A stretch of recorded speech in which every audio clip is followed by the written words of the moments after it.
NU didirikan itu untuk mengantisipasi berkembangnya faham Wahabi yang ketika itu berada di Saudi Arabia. Ulama kita mengutus satu komite yang dinamakan Komite Hijaz untuk mencegah supaya atharu Rasulullah, bekas-bekas Rasulullah, atharus sahabah, bekas-bekas sahabat tinggalannya di Saudi tidak dihancurkan oleh pemerintah yang kebetulan berfaham Wahabi. Ketika kembali, maka kemudian Komite Hijaz ini berubah, dibentuk, kemudian namanya yaitu Jam'iyah Nahdlatul Ulama untuk mengantisipasi kemungkinan adanya gerakan-gerakan itu masuk ke Indonesia. Sekarang ini justru bukan antisipasi, sudah ada di Indonesia. Wahabinya ada, bahkan ada HTI-nya, bahkan ada juga gerakan-gerakan yang anak-anak kita dulunya tidak puas dengan gerakan yang kurang ekstrim dari NU, kelompok FPI. Nah, mereka kemudian juga memisahkan diri atau keluar dari kelompok NU karena menganggap NU kurang keras, padahal bukan kurang keras, tapi NU bijak, ya, santun di dalam berjuang.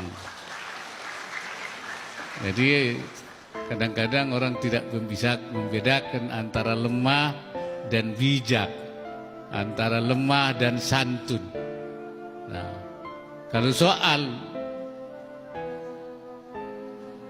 pengaruh, saya kira satu-satunya organisasi yang paling ditakuti di Indonesia ini ia adalah Nahdlatul Ulama.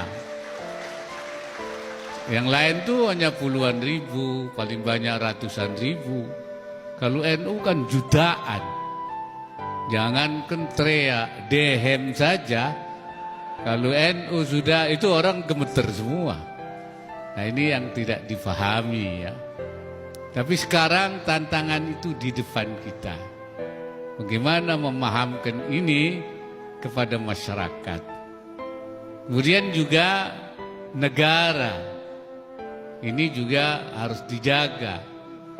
NU bukan hanya berjuang merebut kemerdekaan, tetapi juga menjaga, mengamankan, baik dari kembalinya penjajah seperti terjadi ketika lahirnya resolusi jihad untuk menangkal kembalinya penjajahan, yaitu yang kemudian ditetapkan sebagai hari santri dimulai dari fatwa Hadratus Syekh.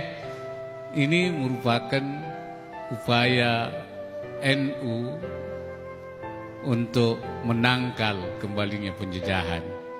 Dan sekarang ini bukan tidak ada ancaman, ada separatisme yang ingin memisahkan diri. Ada juga radikalisme yang ingin mengubah negara ini. Padahal negara ini sudah kita sepakati. Bagi kita NU, NKRI adalah harga mati, sudah selesai. Karena NKRI ini hasil daripada kesepakatan. Oleh karena itu, saya menamakan negara ini negara kesepakatan. Melalui Pancasila sebagai titik temu, sebagai kalimatun sawa, Undang-Undang 45 sebagai kesepakatan, ittifaqat wataniyah, kesepakatan nasional, ittifaqat akhawiyah, kesepakatan sama saudara sebangsa. Makanya Indonesia adalah negara kesepakatan. Ada yang menyebutnya sebagai Darussulah, ada yang menyebutnya Darul Ahdi Wasyahada. Saya lebih suka menyebutnya Darul Mitsaq. Karena apa? Karena memang ada ayat yang berbunyi fa in kana bainakum wa bainahum mitsaqun fadiyatun musallamatun ila ahlihi.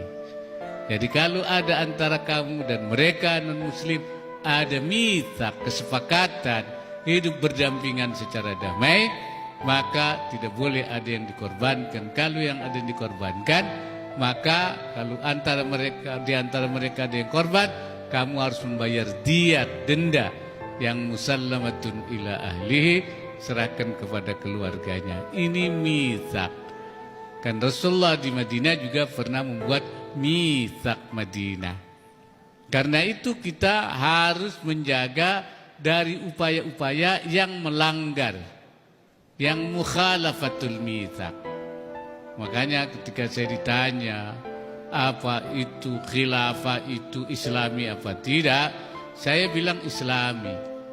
Karena apa? Dulu ada khilafah Utsmaniyah, ada khilafah Abbasiyah. Tapi yang islami itu bukan hanya khilafah, kerajaan juga islami. Sekarang ada kerajaan Saudi Arabia, Al-Mamlakah As-Saudiyah diterima. Ada Al-Mamlakah Al-Hashimiyah di Yordan diterima. Yang islami juga keamiran. Ada di Kuwait, Abu Dhabi, ada Qatar. Yang islami juga Republik Indonesia, Republik Islam Pakistan, Republik Mesir, Republik Turki. Jadi kalau soal islami, semua islami. Nah, kenapa khilafah ditolak di Indonesia? Saya bilang bukan ditolak, tapi tertolak, ya. Kenapa tertolak? Karena mukhalafatul mitsak, menyalahi kesepakatan. Kesepakatan kita republik, makanya namanya NKRI, Negara Kesatuan Republik. Lah kalau jadi khilafah kan nggak ada NKRI-nya, NKHI, Negara Kesatuan Khilafah jadinya. Padahal kita bilang NKRI itu adalah sudah harga mati, tidak boleh diubah. Jadi hal-hal yang seperti ini yang sebenarnya tidak perlu diperdebatkan, tidak perlu meteng-teng, ya.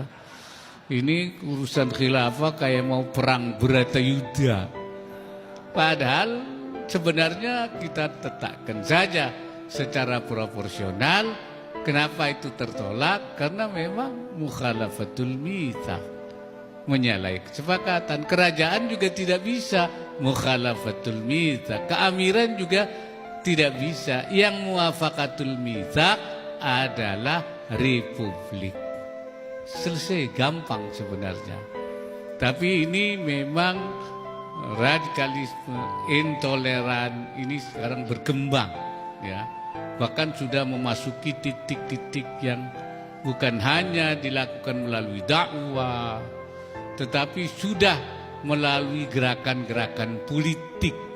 Bahasa sekarang sudah politisasi dan menggunakan instrumen-instrumen politik untuk memenangkan gerakan-gerakan radikal dan intoleran di Indonesia ini. Ini merupakan bahaya yang kita hadapi, yang harus dihadapi oleh bangsa ini. Disinilah NU itu harus muncul di depan.